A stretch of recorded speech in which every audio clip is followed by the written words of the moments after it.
저희는 삶을 살면서 이런 생각을 많이 하는 것 같습니다. 누군가는 하겠지, 누군가는 하겠지라는 그런 생각은 방관자 효과의 대표적인 사례라고 합니다. 방관자 효과라는 건 넘겨주세요. 네, 방관자 효과라는 건 주위에 사람이 많을수록 이제 사진을 보시면 저렇게 여성분이 넘어져 있는데도 아무도 도와주지 않아요. 그래서 방관자 효과란 주위에 사람이 많을수록 어려움에 처한 사람을 돕지 않는 현상을 말하는 심리적 용어라고 합니다. 어려운 처지에 놓인 낯선 사람을 도와줄 수 있는 성격이나 저희의 능력됨에도 불구하고 어려운 처지에 처한 주위에 사람이 많으면 많을수록 그 사람을 도와줄 확률은 점점 낮아진다고 합니다. 그리고 지켜보는 사람이 많으면 꼭 저희가 아니더라도 누군가 도움을 주겠지 하는 그 마음 때문에 자신의 책임을 회피하는, 그래서 책임이 분산되는 효과를 이제 방관자 효과라고 합니다. 처음에는 성교라는 부분이 저에게도 그랬던 것 같습니다. 어렸을 때 이제 막연히 성교라는 그 단어를 들으면 누군가는 하겠지? 근데 어느 순간 저는 제가 지원한 건 아니었지만 어느 순간 성교의 자리에 서 있게 되었습니다. 자, 그럼 또 넘겨주세요. 네. 본론 이제 한 번 더 넘겨주세요. 네, 이제 본론입니다. 첫 번째, 제가 이제 과거, 현재, 미래로 이제 세 가지로 정리해서 짧게 토론을 해드리려고 하는데요. 첫 번째는 힘들었던 나의 과거입니다. 2008년에 아버지 목사님께서 선교로 임명을 받으시면서 제가 중학교 3학년 때 태국으로 가게 되었습니다. 태국으로 딱 도착하고 일주일간 향수병을 앓았던 것 같습니다. 한국에서 친구들과 되게 재미있게 지냈던 저가 갑자기 하루에 생김새도 다르고 언어도 다르고 모든 게 다 다른 태국이라는 나라에 도착해 있었습니다. 하지만 가족들과 그냥 놀러 갔던 태국은 되게 재미있었는데 그곳에 산다고 하니까 사뭇 되게 다른 느낌이었습니다. 그래서 나는 여기는 어디인가라는 그런 질문을 정말 많이 밤에 했었던 것 같습니다. 비행기 이제 하늘을 떠나는 이제 그런 비행기를 보면 누군가가 저를 캐리어에 실어서 한국에 보내줬으면 좋겠다는 생각을 되게 많이 했던 것 같습니다. 그뿐만 아니라 학창 시절은 지금과는 너무 다른 문화에 제가 공부를 했는데요. 처음에 너무 깜짝 놀랐습니다. 처음부터 끝까지 비슷한 게 하나도 없는 겁니다. 한국과 태국은. 한국은 빨리빨리, 태국은 느긋느긋. 언어는 달라도 서로가 배워갈 수 있잖아요. 근데 문화적인 부분은 생각보다 쉽지 않았습니다. 익숙하지 않은 문화적인 요소들을 접하면서 느끼는 혼란, 당황, 그런 불편함, 문화 충격이라고 하죠. 그 문화 충격 속에서 학창 시절을 보냈던 것 같습니다. 그리고 또 처음에는 아버지, 어머니, 저 그리고 사촌 언니 4명이서 한 식탁에 앉아서 예배를 드렸습니다. 한국에서는 제가 어렸을 때부터 예원교회 다녔었는데 엄청난 큰 예배당에만 다니는 거가 익숙했던 제가 처음에 되게 너무 느낌이 이상하더라고요. 청소년 신학교를 다니고 훈련을 받으면서 재미있게 예원교회에서 신앙생활을 하다가 이제 태국으로 왔을 때 건물이 이제 없는, 그러니까 교회당이 없는 그 저희 집에서 다 같이 모여서 예배를 드리는데 적응이 되지는 않았습니다. 근데 이제 목사님께서 계속 태국 복음화를 말씀하시는 거예요. 4명밖에 없는데 그 식탁에. 그때 정말 태국 복음화가 될까?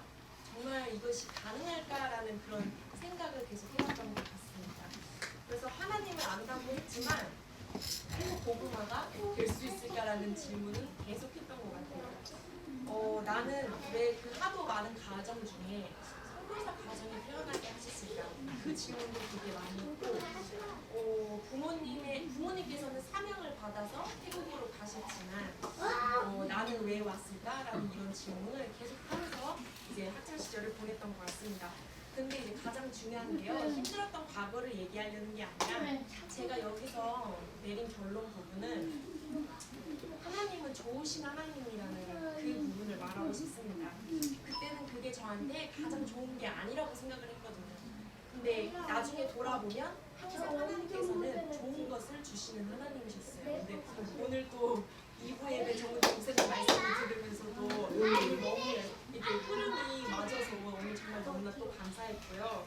그게 이제 하나님께서 나에게 가장 좋으신 하나님이고 가장 좋은 것을 주시는 하나님이 이렇게 크게 나에게 다가온 게 아니라 나의 삶에서 매 순간 매 순간 그게 쌓아오면서 그게 저에게 조그마한 믿음이 된 것 같습니다.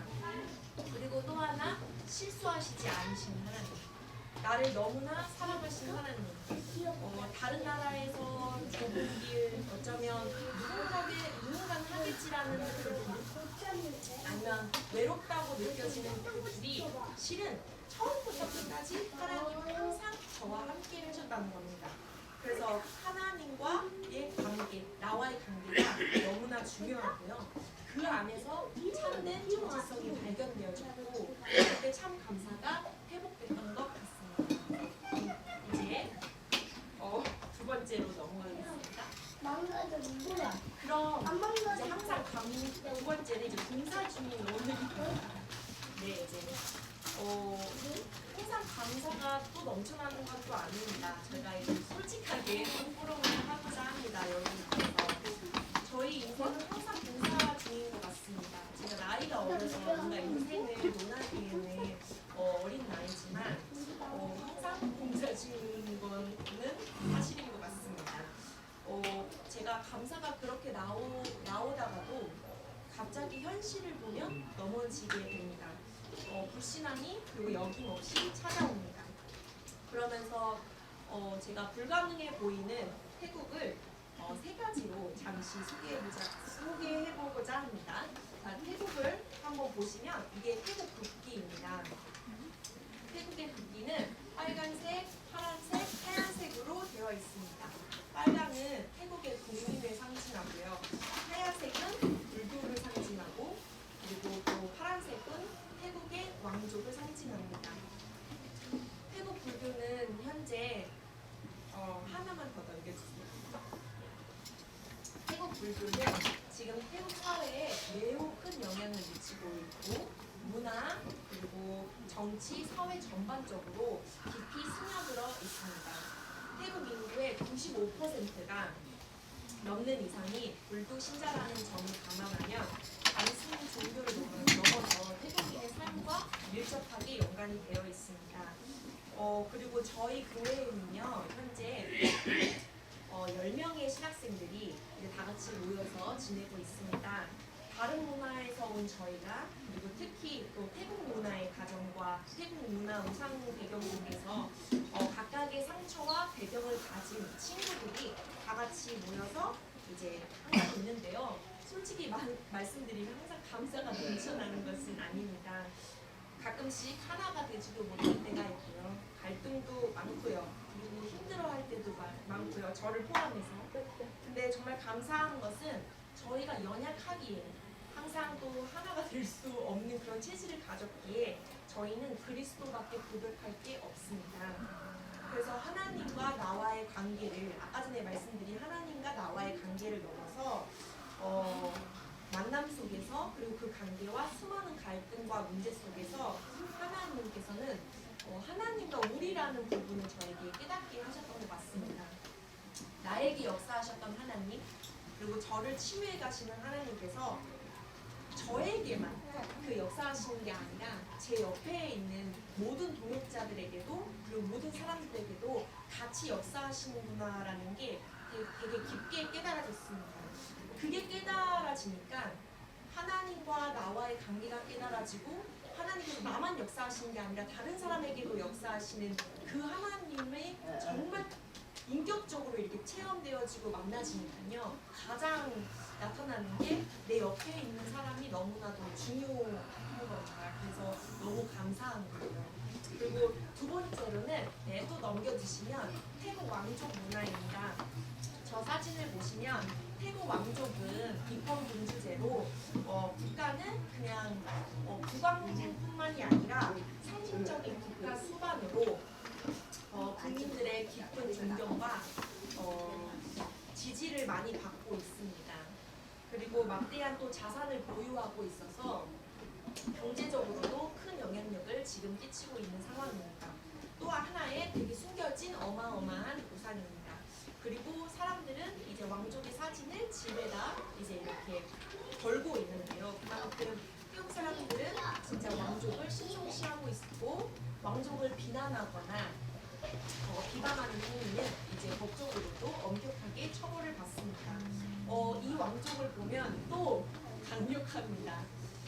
복음을 가진 우리 교회를 통해 왕족에게 복음이 전달되는 것도 중요하지만 내 교회를 넘어서 나를 위한 나, 우리를 위한 우리가 아닌 정말 태국에 있는 다른 교회들과 하나 되어 그리스도의 은혜로 같이 가야 됩니다.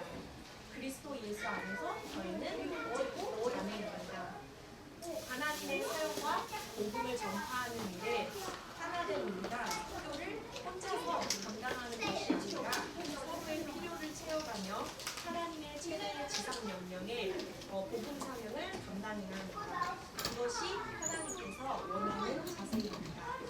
우리만을 위한 우리가 아닌 하나가 되게 하는 고백이 되어야 되고 그걸 넘어서 하나가 되는 선택을 해야 합니다. 그리고 세 번째는 또 저희의 LGBTQ 성소수자를 이제 말씀드리겠습니다. LGBTQ의 뜻은 이제 레즈비언, 바이, 게이, 트랜스젠더, 퀴어 되게 많은 뜻이 있는데요. 그게 이제는 여자가 여자를 좋아하고 남자가 남자를 좋아하고 이제 자신의 성을 이제 몸을 바꾸는 이제 여러 명의 성소수자를 뜻하는 그런 단어입니다. 그리고 퀴어는 이제 성소수자에 대한 표현의 범위를 넓히는 시도라고 보시면 됩니다. 그리고 최근에는 성소수자를 지칭하는 그런 용어들도 계속해서 늘어나고 있습니다. 그리고 또 2025년 1월에는요 국왕이 승인을 하면서 이제 동성 그 결혼이 합법화되었습니다. 그래서 태국 동성 결혼 첫날에 합법화된 첫날 1,800쌍이 이제 결혼을 했다고 합니다. 혼인을 신고했다고 합니다. 저희 교회를 오는 친구들이나 현장을 보면 이런 친구들이 또 많이 옵니다. 저희 교회에. 그리고 어린 나이임에도 불구하고 성소수자들이 이제 와서 그리고 이제 예를 들면 남자인 아이인데 계속 여자인 것처럼 흉내를 내고 이제 몸짓이라든지 이제 말투라든지 이제 여자처럼 행동을 하는 그런 저희 교회 아이들도 있습니다. 근데 그 친구가 복음을 듣고 180도 이렇게 아예 그냥 변했을까요? 아니요. 저희가 뭔가 원하는 그런 저희만의 치유의 그 모습이겠죠. 근데 저희 교회에 출석하고 있는 어린 친구들이 180도 이렇게 막 갑자기 그런 행동을 안 하고 그러지는 않습니다. 그런데 아직도 이렇게 여자 같은 그런 몸짓과 제스처나 말투가 아직도 남아 있습니다. 그럴 때는 저도 약간의 불신앙이 또 여김없이 찾아옵니다. 그래서 하나님께 또 질문하는 것 같아요. 하나님 정말 안 됩니까? 그러니까 이게 정말 불가능한 걸까요? 그렇게 많은 부분을 체험했음에도 또 불구하고 또 다시 계속해서 불신앙이 찾아옵니다. 그리고 더욱 큰 문제는 이런 성소수자들의 이런 문화가 저희가 점점 무감각해져 가고 있는 게 더 어쩌면 이런 게 아무렇지 않은 이게 더 큰 문제라고 보시면 됩니다. 그런데 가장 하나님께 감사드리는 건요. 이렇지만 성소수자 저희 어린 아이들도 계속해서 하나님의 말씀을 듣는 그 자리에 있다는 겁니다. 그리고 하나님의 그 말씀 속에서 창조의 진리, 그러니까 창조의 질서를 정말 듣고 있는 거죠. 그래서 그 안에서 계속 벗어나지 않고 듣고 있는 것만으로도 정말 너무 감사한 현장입니다. 그래서 저는 이걸 보니까 두 가지의 구절이 생각나는 것 같습니다. 마태복음 19장 26절 사람으로는 할 수 없으나 하나님으로서는 다 할 수 있느니라. 그리고 마가복음 9장 23절 또 하나 생각나는데 할 수 있거든이 무슨 말이냐? 믿는 자에게는 능치 하지 못할 일이 없으리라. 능히 하지 못할 일이 없으리라. 이 구절이 정말 생각나는 것 같습니다. 그래서 제가 오늘 말씀드린 이유는 계속해서 봉사 중입니다. 그래서 순간순간 현실에 넘어질 때도 있고 상황에 넘어질 때도 있고 그렇지만 제가 또 마지막으로 잡은 또 세 번째는 슬라이드 또 넘겨주세요. 확실한 미래라는 겁니다. 이렇게 바뀌지 않을 것 같은 불도 강력한 왕족 그리고 감당할 수 없을 정도로 그 수가 늘어가고 있는 성소수자를 보면 솔직히 한숨밖에 나오지 않습니다. 그리고 또 어떻게 보면 불가능하다라고 생각합니다. 근데 과거에도 역사하셨던 나의 아버지 하나님 그리고 나의 오늘도 계속해서 치유해 가시는 나의 하나님 그러니까 미래가 확실히 저는 조금 보여지는 것 같습니다. 또 넘어지겠죠 계속해서 그렇지만 나를 역사해 오셨던 그 하나님을 보니까요 그리고 그 저의 하나님께서 역사하셨던 그 길의 여정을 보니 저는 미래가 확실히 보여지는 것 같습니다. 자 이제 사진을 보시면 치앙마이 왼쪽 사진을 보시면 치앙마이 마약 중독 치유센터에서 조윤태 선교사님께서 메시지를 전하시는 사진입니다. PPT가 아직 안 보여요. 네네네. 그리고 또 두 번째는 저희가 이제 청소년 보호관찰센터에서 정말 희망이 없는 어린 아이들이 저희 태국 사역자들이 가서 메시지를 전하는 사진입니다. 그리고 또 다음 슬라이드요. 그리고 또 이제 몸이 아프시고 건강하지 않으시는 정말 노인분들이 계시는 요양원에서 또 저희 치앙라이 태국의 북쪽에 있는 지역에 있는 사역자분들께서 지금 말씀을 계속 전하고 계시고 이제 한 달마다 계속 현장을 들어가고 계십니다. 그리고 또 옆에는요 저희 후대들이 정말 사라져가는 아니요 잠시만요 태국 저희 방콕에는 저희 그 점점 사라져가는 포유 확장주의라고 해서 계속해서 어린 저희 다음 세대 아이들이 하나님의 말씀을 들으면서 잘 양육되고 있는 사진입니다. 태국에는 77개의 지방이 있습니다. 그리고 4개의 주변 국가가 있습니다.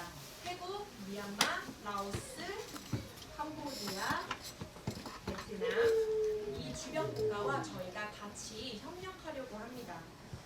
답을 몰라서 많은 영혼들이 어디나 마찬가지지만 많은 영혼들이 있습니다. 제가 이번에 조사를 했는데 태국의 수는 농민의 수가 공식적인 그런 데이터가 없다고 합니다. 그런데 2009년 기준으로 약 300만 명의 농민 수가 있다고 합니다. 한국은 42만 명이라고 제가 이제 검색을 해봤는데 이게 맞는 건지 모르겠지만 35만 누가 있어요? 여기 35만 명이요? 네, 근데 태국은 조금 땅이 더 넓잖아요. 그래서 300만 명으로 2009년에 그렇게 추정이 됐어요. 그래서 아마 지금은 조금 더 많지 않을까라고 예상해 봅니다. 그래서 거기에서도 많은 영혼들이 정말 기다리고 있습니다. 그런데 전하는 자가 없으면 어찌 들으리오라는 저희 성경 구절이 있죠. 수많은 노인들에게 수화로 이 좋은 소식, 이 복음의 소식을 전할 수 있는 수어 통역자들이 정말로 절실히 필요합니다. 저희 교회에서도 바이먼과 또 메이 청년이 있습니다. 그 친구들이 수화를 배웠어서 저도 실은 수화가 너무 중요하다라는 생각을 가지고 있었습니다. 그리고 제가 개인적으로 수화를 좋아해요. 어렸을 때부터. 근데 어느 순간 저에게 시급성과 그 마음이 조금씩 사라지더라고요.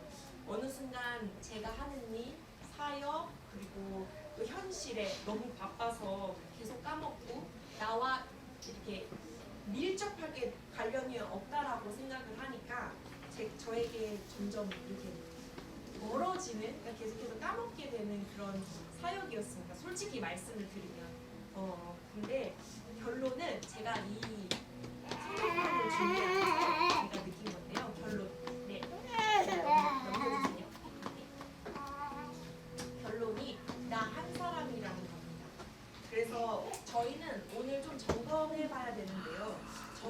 질문을 해야 한다고 생각합니다. 아까 전에 서론에서 말씀드린 것처럼 나는 방관자입니다. 방관자가 아니라 참여자가 되어야 됩니다. 그걸 넘어서 저희는 목격자가 되어야 됩니다. 그래서 목격자를 또 넘어서 저희는 증인이 되어야 된다고 생각합니다. 제가 이 선교 포럼을 준비하면서 너무 되게 많은 생각이 들었어요. 처음에는 여러분들 앞에 정말 그렇게 설 수 없는 연약한 정말 그런 전도사이지만 제가 왜 저가 이렇게 서야 합니까? 라고 하나님께 되게 많은 질문을 했었던 것 같아요. 근데 하나님께서 저에게 정말 깨달음을 주시는 게 뭐냐면 저는 여러분들에게 선교 포럼을 하거나 아니면 메시지를 하는 것 때문에 제가 선다라고 이렇게 보실 수 있겠지만 제가 저에게 하나님께서 주신 그 메시지가 뭐였냐면 은비야 정말 네가 이 농인 현장을 바라봐야 한다. 너가 정말 그렇게 중요한 건 알고 있었지만 그냥 방관하지 않았냐? 이렇게 저에게 계속 질문이 들려오는 거예요. 근데 농인의 그런 현장이 저에게 마음에 조금 더 품어지는 시간이 되었습니다. 그래서 하나님께서 정말 저에게 주시는 그 메시지로 저는 그 선교 포럼을 준비하면서 되게 많은 생각이 들었고 묵상이 들었고 기도가 되어졌고 그 농인 현장이 제 마음에 되게 품어지는 시간이었습니다. 그래서 저는 그 은혜가 너무 중요한 것 같습니다. 나에게 있었던 처음 그 마음 아니면 지금 내게 그 마음이 사라졌다면 계속 그 마음이 지속될 수 있도록 그 은혜를 구하는 게 너무나 중요하다고 생각합니다. 그래서 제가 너무 하나님께 감사드렸고요. 그래서 어쩌면 제가 또 오늘 이렇게 말씀드린 태국에 관해서 여러분들도 까먹으실 수 있다고 생각합니다. 어느 순간에는. 그렇지만 생각나실 때마다 태국을 위해서 같이 기도해 주시기 바랍니다.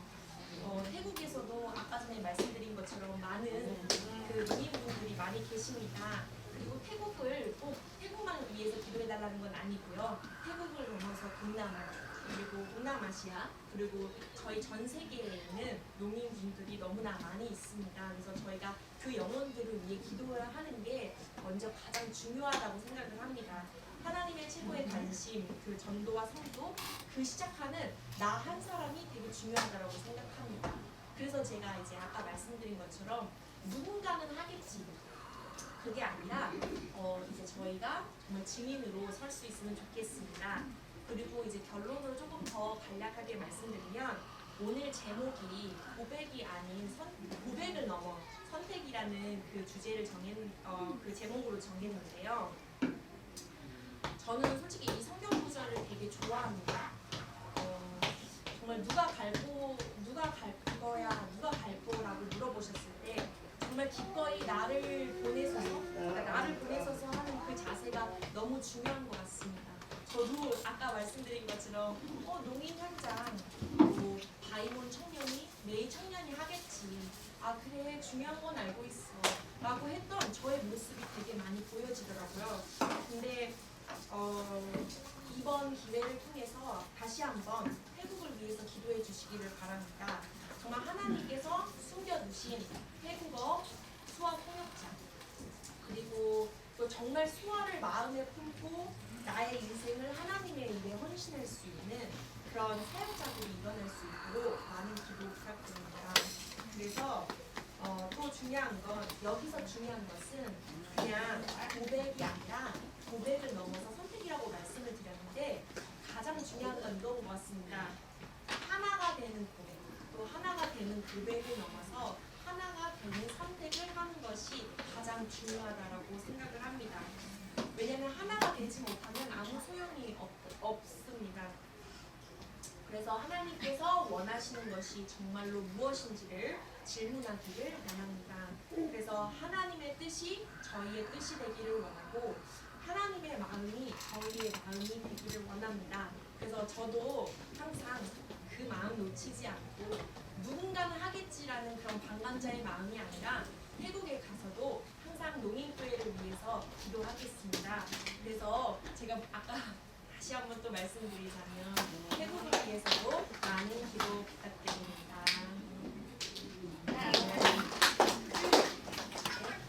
네, 기도하겠습니다. 저희를 이 자리에서 성경 포럼을 나누게 하시는 감사를 드립니다. 하나님, 오늘도 정말 저희가 방관자의 모습이 아니라 정말 하나님의 일에 기꺼이 나를 보내소서 라는 그 자세를 가지고 저희 인생을 살아갈 수 있도록 인도하여 주시옵소서. 정말 저희가 저희 현장에서 하나님이 원하시는 그 하나님의 뜻을 항상 질문하고 하나님의 최고의 관심, 전도와 성도에 저희의 일생을 정말 헌신하고 바칠 수 있도록 하나님께서 그 은혜를 허락하여 주시옵소서. 하나님께 모든 영광을 올려드리며 예수 그리스도의 이름으로 기도드렸습니다.